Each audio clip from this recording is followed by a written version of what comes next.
Bonjour, I am Jacques Torres from Jacques Torres Chocolates, chocolatier and pastry chef. I am here today to answer your question from the internet, the chocolatier support. So let's start with the first question. Royal Freshness 6. I love that question. Why does my fat ass always crave chocolate or some type of sweets after a meal? My guess is after a good meal, you're going to crave something a little bit sweet, something that's going to make you feel good. Again, sugar and fat going to make you feel good. But chocolates with all its chemical reaction going to make you feel even better. So now the next question is Super Gisnerd 9000. How did Switzerland, a landlocked European country, become well known for fine chocolates when both sugar and cacao are grown far away in mostly tropical places? First, Switzerland have a lot of cow and a lot of milk. So it makes sense that Switzerland actually invent milk chocolate. They was the first one to find a way to take dark chocolates and add milk to it using dry milk. Also, Swiss have pretty high standard with taste and flavor.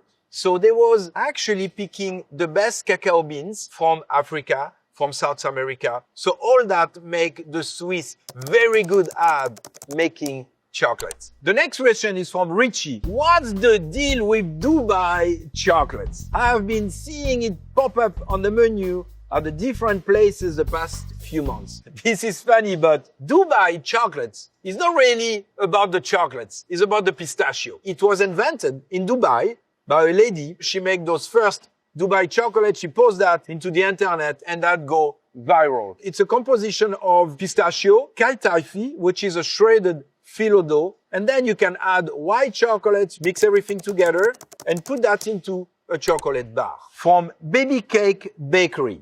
Debate, is white chocolate real chocolate? You have to understand that white chocolate contains cocoa butter. Cocoa butter is about 50% of what contain a cacao bean. So 50% of the cacao bean is in the white chocolate as the cocoa butter. Then addition of milk and addition of sugar, a little bit of lecithin and vanilla, and you have white chocolates. If you don't use cocoa butter and replace this fat by another fat, then it's not white chocolate. But if you use cocoa butter, yes, it is chocolate. Dollhouse. How does chocolate grow in the ground, on vine, on trees, or on bushes? Chocolate comes from a cacao tree. So the cacao tree is actually a pretty nice size tree, and the cacao pod look a little bit like a papaya, and they don't grow on the thin branches. They grow on the trunk and the big branches. So you get a harvest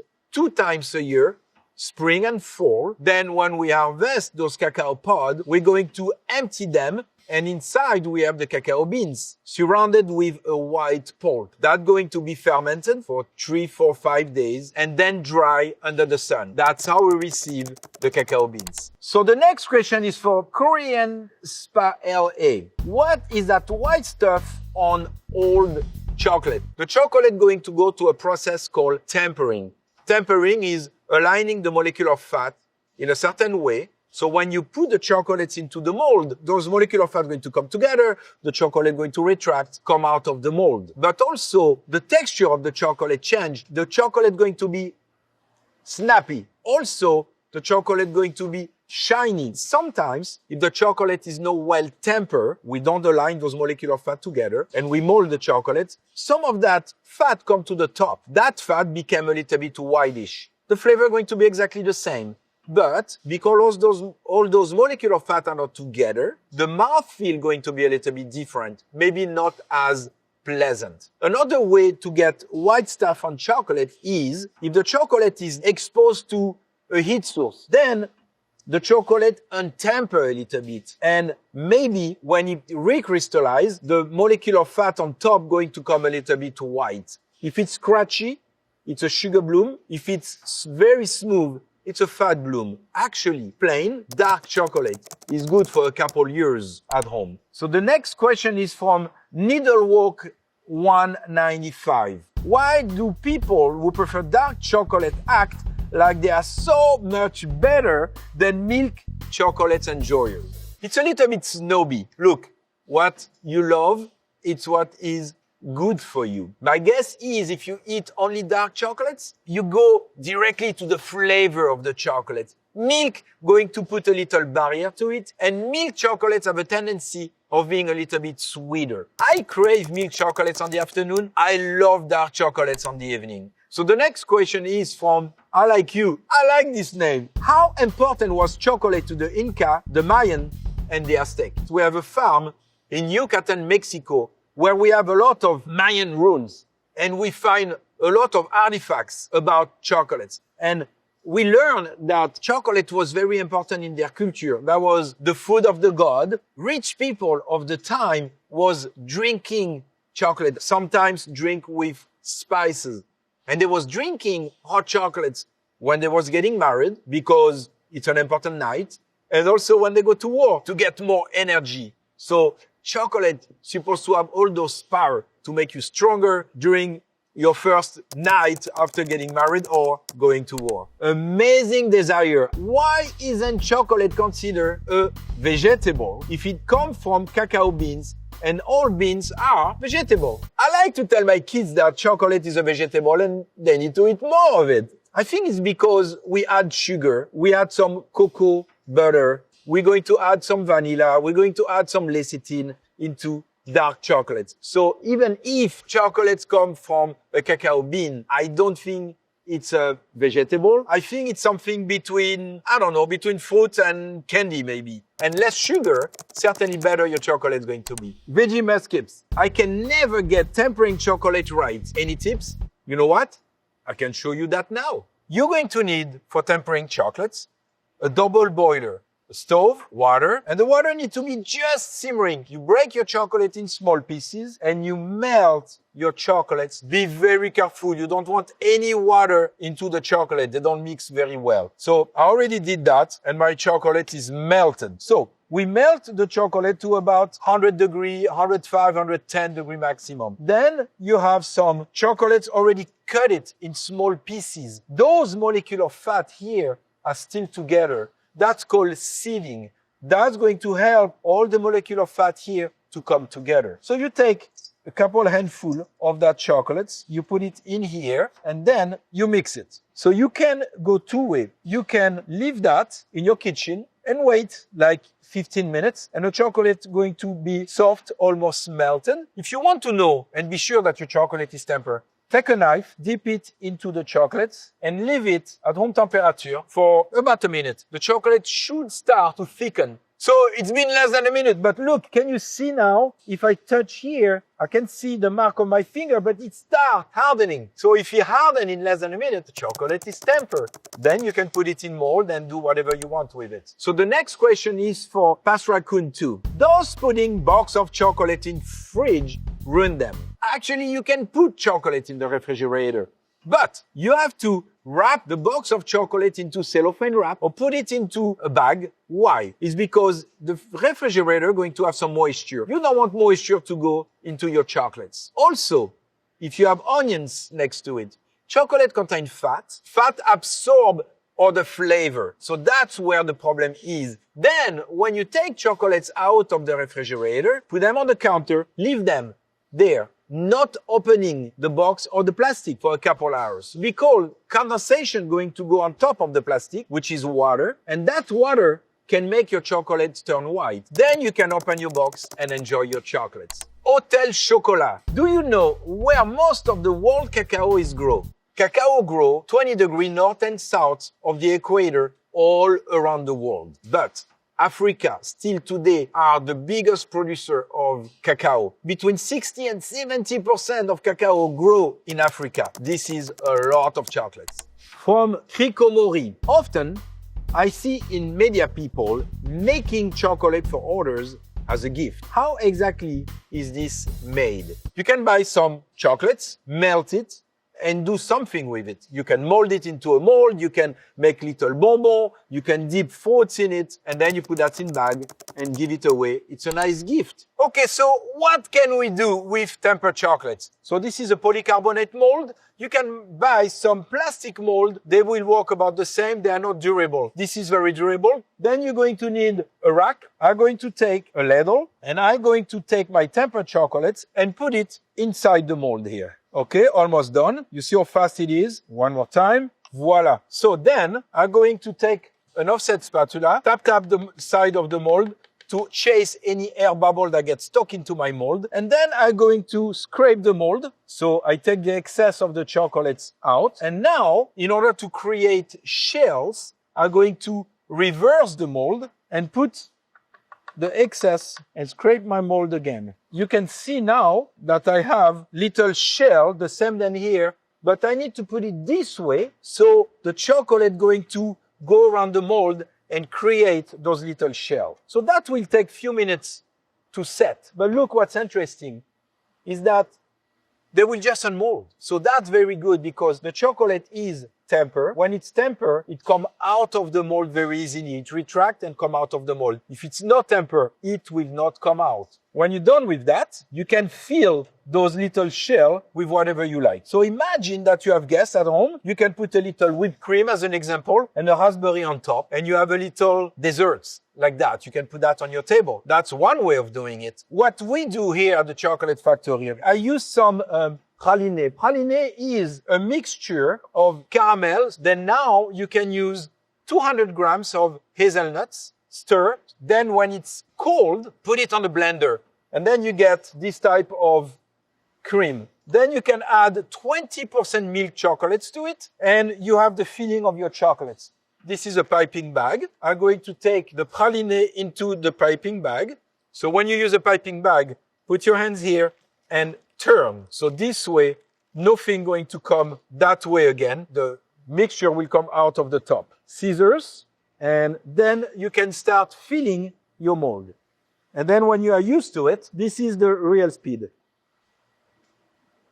Voila, that's called showing off. Now, we're going to put this mold into a cooler place in order to have the mixture coming a little bit harder, and I'm going to close that. I put my chocolates about 10 minutes into the refrigerator. The addition of milk chocolates come hard now. So now it's time to close those chocolates. So I'm going to use the same chocolate than before, and then I'm going to put that on top. And then I'm going to push the chocolates around just to be sure that I'm closing all those cavities. I'm going to use that scraper to scrape the top here, make it very clean. Then now, my guess is I can unmold them. So I'm going to show you how we do that. You just take the mold, reverse it, tap it.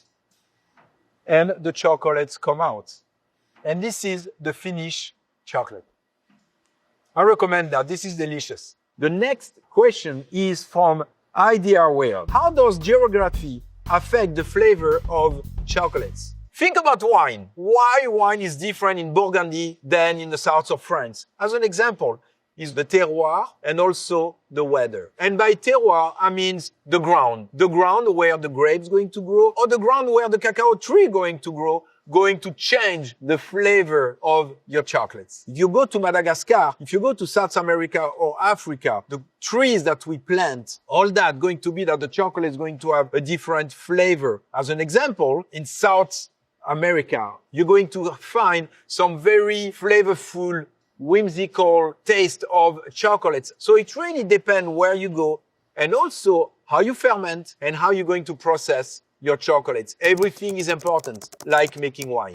Rebuttable sorcerer is the next question. US-based chocolate lovers, are you stocking up due to tariff? The high price of chocolate lately is not due to the tariff. It's actually due to not enough chocolates in the world, due to higher temperature in Africa, more rain, not enough rain, disease. We miss about 40% of cacao in the world. This is why cacao is a little bit more expensive. Arena 101. How to make chocolate less prone to melt if chocolate is real chocolates and contain what we call cocoa butter. It will melt. There's nothing we can do about it. Now, milk chocolate is going to melt even faster. So my guess is, if you have a hot apartment, maybe you wrap your chocolate, put it into the refrigerator or in a cooler place. Those refrigerators for wine work very well, and they are not as cold as a refrigerator. If chocolate melts, that means it's real chocolate. Shari Ray is the next question. What is the oddest pairing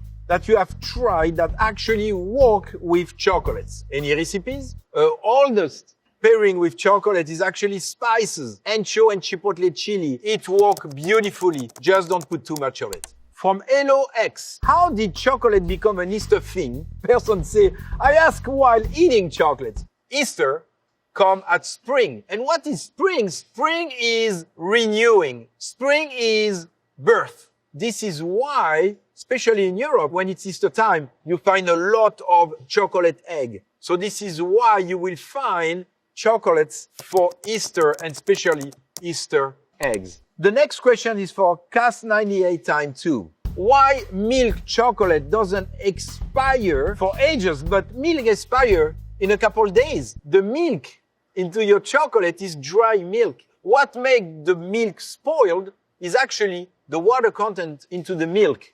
Now, if you remove all that water and you have dry milk, it's not going to spoil very fast. You have few months. So the next question is from Kinchilada.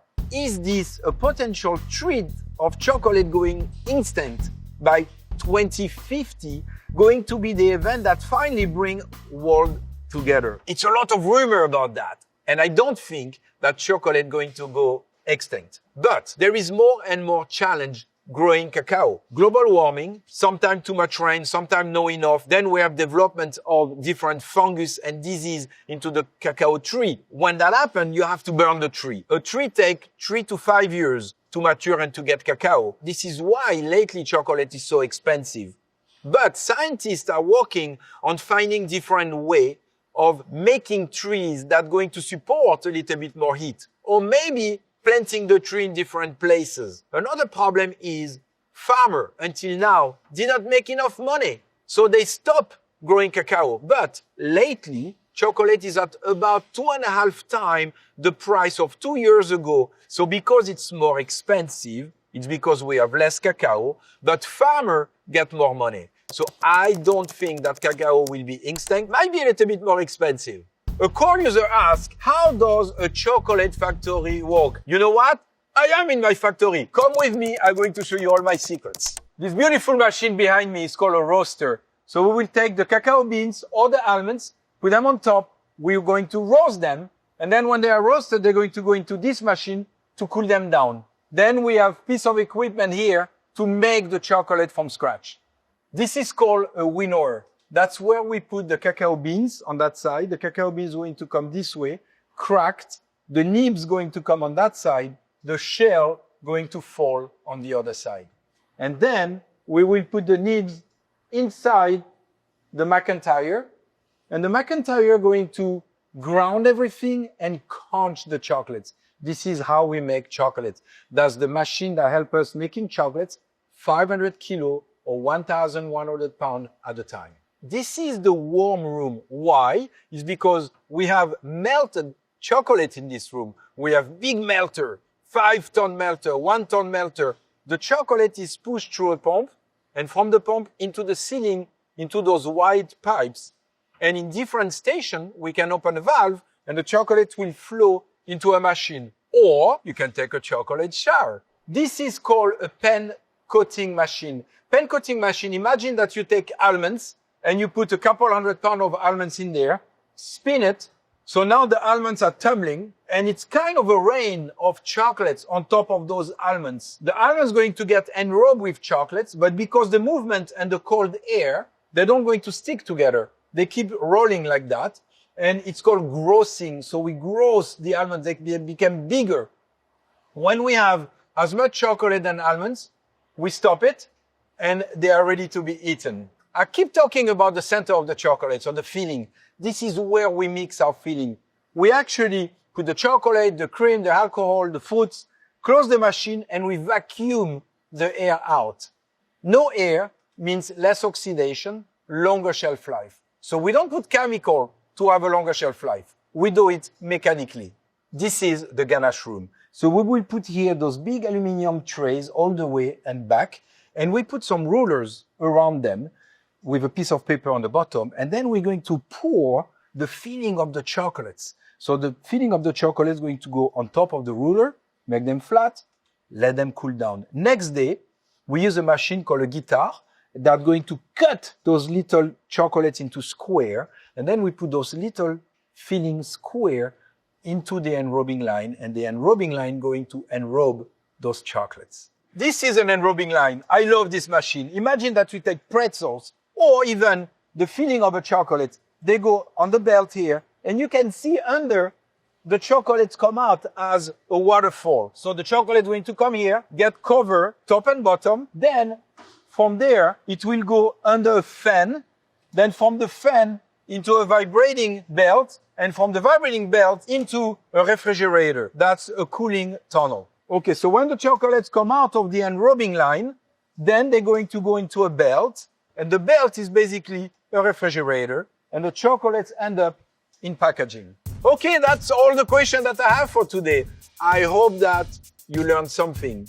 Thank you for watching Chocolatier Support.